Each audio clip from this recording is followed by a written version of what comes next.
మీ ఇంట్లో ఎవరైనా నోట్లో వేళ్ళు పెట్టి ప్రతిరోజు కక్కుతున్నారా? మిమ్మల్ని చూసి చిన్నపిల్లలు కూడా ఈ విధంగానే నోట్లో వేళ్ళు పెట్టి వ్యా వ్యా వ్యా వ్యా అంటూ కక్కుతున్నారా? ఈ అలవాటు చాలా చెడ్డది. చాలామందికి ఈ విషయం తెలియక నాకు గ్యాస్ ట్రబుల్ ఉందని, నాకు యాసిడ్ ఉందని, నేను కక్కితే పడిపోతుందని, పసరంతా పడిపోతుందని, పొట్టంతా క్లీన్ అవుతుందని చాలామంది అపోహలకు గురవుతూ ఉంటారు. దయచేసి నోట్లో వేళ్ళు పెట్టి కక్కటం అనేది చాలా చాలా తప్పు.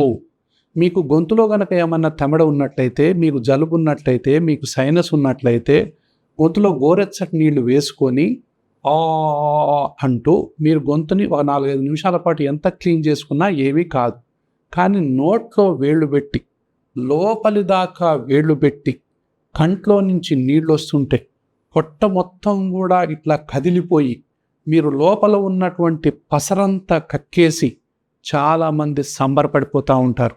పసరంతా పడిపోయింది అని సంబరపడతా ఉంటారు. లోపల ఉన్నటువంటి యాసిడ్ని మనం గ్యాస్ట్రో ఈసోఫేజియల్ రిఫ్లెక్స్ అంటాం.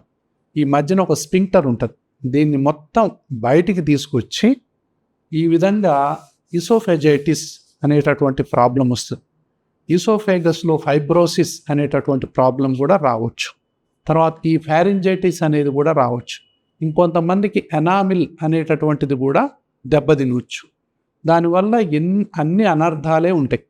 ఇదేంటంటే ఒక విషయస్ సైకిల్ లాగా అయితే చాలామందికి నోట్లో వేళ్ళేసి కక్కితేనే వాళ్ళకు ఆ రోజు ప్రశాంతంగా ఉంటుంది అనేటటువంటి ఫీలింగ్లో ఉంటారు.